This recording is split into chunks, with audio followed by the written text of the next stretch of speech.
Wahyu 12 ayat 10 sampai 12. Beginilah firman Tuhan. Dan aku mendengar suara yang nyaring di sorga berkata, sekarang telah tiba keselamatan dan kuasa dan pemerintahan Allah kita, dan kekuasaan Dia yang diurapinya, karena telah dilemparkan ke bawah pendakwa saudara-saudara kita, yang mendakwa mereka siang dan malam di hadapan Allah kita. Dan mereka mengalahkan Dia oleh darah anak domba dan oleh perkataan kesaksian mereka, karena mereka tidak mengasihi nyawa mereka sampai ke dalam maut. Karena itu bersukacitalah, hai sorga, dan hai kamu sekalian yang diam di dalamnya. Celakalah kamu, hai bumi dan laut, karena iblis telah turun kepadamu dalam geramnya yang dahsyat, karena ia tahu bahwa waktunya sudah singkat.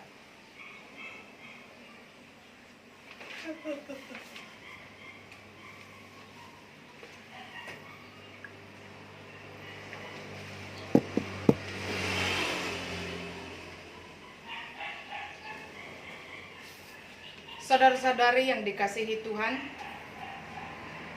ini adalah khotbah yang dikirim oleh Pendeta Metisana Lase STH untuk kita wartakan di rumah, sebagaimana sebelumnya yang sudah kita laksanakan, di mana kita tidak dapat bergereja oleh karena COVID-19. Namun mari kita yakin bahwa sukacita tidak akan berkurang apabila kita selalu dalam lindungan Tuhan. Saudara-saudari yang dikasihi Tuhan, sepanjang perjalanan hidup kita, memang tidak dapat kita pungkiri bahwa hidup di jalan Tuhan akan mengalami berbagai tantangan dan penderitaan. Tetapi satu hal yang pasti, bahwa akan ada nyanyian kemenangan yang dikumandangkan oleh orang-orang percaya yang telah menyelesaikan perjuangan hidup di jalan Tuhan dengan setia. Orang-orang percaya dan setia rela berkorban kepada anak domba Allah yang merasakan sukacita untuk menyanyikan nyanyian keselamatan dari Tuhan. Karena bernyanyi itu merupakan budaya dan ciri khas setiap suku bangsa di dunia. Tradisi bernyanyi sudah dimulai oleh umat dalam perjanjian lama, yaitu nyanyian keselamatan dari maut, kemenangan dalam perang, kebebasan dari perbudakan, dan nyanyian dalam bait Allah di Yerusalem yang dikumpulkan dalam kitab Mazmur. Dan sampai sekarang gereja telah meneruskan tradisi bernyanyi itu, sebab bernyanyi itu adalah sebuah kekuatan dan kesaksian hidup yang telah dialami orang percaya dan ucapan syukur atas pertolongan Tuhan dalam hidupnya. Orang-orang Kristen pada zaman penulisan kitab Wahyu ini mengalami penderitaan yang hebat.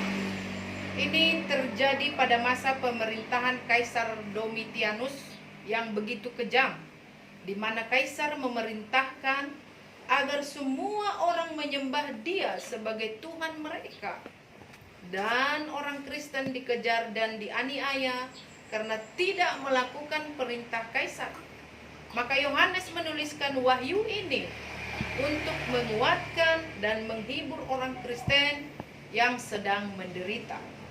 Tulisan-tulisan Yohanes dalam Wahyu ini dipenuhi oleh simbol-simbol agar serdadu Romawi tidak curiga dengan surat Yohanes dari Patmos, tempat dia dibuang, dan menerima wahyu dari Tuhan.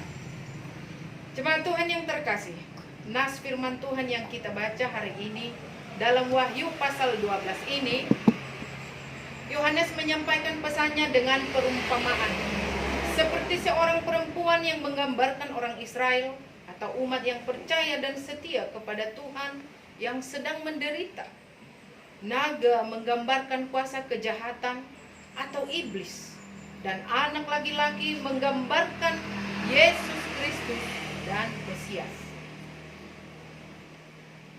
Ayat 10, dan aku mendengar suara yang nyaring di sorga berkata, sekarang telah tiba keselamatan dan kuasa dan pemerintahan Allah kita, dan kekuasaan Dia yang diurapinya, karena telah dilemparkan ke bawah pendakwa saudara-saudara kita, yang mendakwa mereka siang dan malam di hadapan Allah kita. Yohanes mendengar suara yang nyaring dari sorga, bahwa keselamatan telah tiba, nyata dari Allah, yaitu Yesus Kristus menjalankan misi Allah, datang ke dunia, rela menderita, mati di kayu salib, dan darahnya mengalir. Dan pada ayat 11, dan mereka mengalahkan Dia oleh darah anak domba. Artinya, kekalahan iblis telah terjadi oleh darah anak domba.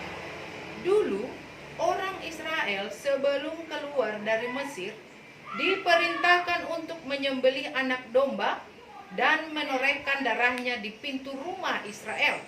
Dan ketika Tuhan menulahi atau menjatuhkan hukuman di Mesir, dan saat melihat darah anak domba, Dia melewatinya dan tidak terjadi kematian dalam rumah tersebut. Yohanes melihat darah anak domba yang menyimbolkan darah Yesus Kristus yang mati di kayu salib, dan darahnya mengalir untuk menebus dosa-dosa manusia, sehingga setiap orang yang percaya pada darah anak domba itu tidak binasa. Maka kuasa Yesus Kristus telah mengalahkan kuasa iblis dan kejahatan. Jadi kematian dan kebangkitan Yesus menjadi kemenangan kita orang percaya yang setia kepadanya. Maka saat ini kita diajak untuk bersuka cita atas kemenangan darah anak domba. Pada ayat 12, karena itu bersukacitalah, hai sorga dan hai kamu sekalian yang di dalamnya. Celakalah kamu, hai bumi dan laut, karena iblis telah turun kepadamu dalam geramnya yang dahsyat, karena ia tahu bahwa waktunya sudah singkat. Seruan ini ada dua paradoks yang terjadi, yaitu ada yang bersuka cita, yaitu warga kerajaan sorga. Artinya, semua orang yang telah menjadi milik Yesus Kristus, yang bertahan dalam penderitaan untuk mengikut Kristus, dan rela menderita untuk melakukan kehendak Allah. Tetapi celaka mereka yang di laut dan di bumi, yang menggambarkan orang yang hidup dalam kejahatan, kegelapan, dan yang tidak setia dan percaya kepada Yesus Kristus. Mereka akan mendapatkan hukuman dari Yesus Kristus Sang Mesias itu. Saudara-saudari yang dikasihi Tuhan, marilah kita bernyanyi, memuji Tuhan, karena orang-orang yang bernyanyi adalah orang-orang yang telah menang, telah diselamatkan, dan orang yang telah sampai di garis finish. Dan sesuai dengan nama minggu kita hari ini adalah kantate. Artinya, nyanyikanlah nyanyian baru bagi Tuhan. Nyanyian baru di sini ialah nyanyian yang dinyanyikan dengan sepenuh hati, dengan penyembahan dan perenungan atau penghayatan yang sungguh-sungguh di hadapan Tuhan, dan hati yang girang dan penuh ucapan syukur. Dan nyanyian itu sangat penting peranannya, karena gereja yang hidup adalah gereja yang bernyanyi. Maka kita senantiasa bernyanyi kepada Tuhan sebagai gereja yang hidup atau bait Allah.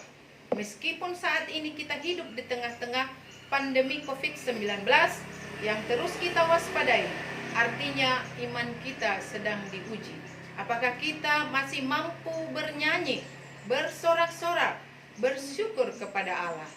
Walaupun ibadah minggu masih kita laksanakan di rumah, namun kita terus berdoa dan yakin bahwa virus corona ini akan berakhir. Biarlah setiap nyanyian kita di hadapan Tuhan menjadi nyanyian yang tidak hanya sebatas lidah dan mulut, tetapi penuh pemaknaan dalam hidup kita, yaitu nyanyian yang mengubah cara hidup kita, nyanyian yang penuh penyesalan dan pertobatan di hadapan Tuhan. Sehingga pada akhirnya kita menyanyikan nyanyian keselamatan dengan penuh sukacita. Untuk itu marilah kita memahami bahwa satu, orang yang mengikut Kristus harus tahu bahwa hidupnya diwarnai oleh pencobaan dan tantangan, dan menjadikan penderitaan itu untuk memperkokoh imannya kepada Yesus Kristus. Dua, segala penderitaan yang kita alami pasti berakhir, dan Kristus Yesus memberi kekuatan dan kemenangan bagi kita yang setia berjuang dalam iman sampai akhir. Ketiga, biarlah kita senantiasa bernyanyi dan bersukacita kepada Tuhan sebagai ucapan syukur kita karena Tuhan telah menolong, memelihara, dan menyelamatkan kita hingga saat ini. Biarlah semua yang bernapas memuji Tuhan. Amin.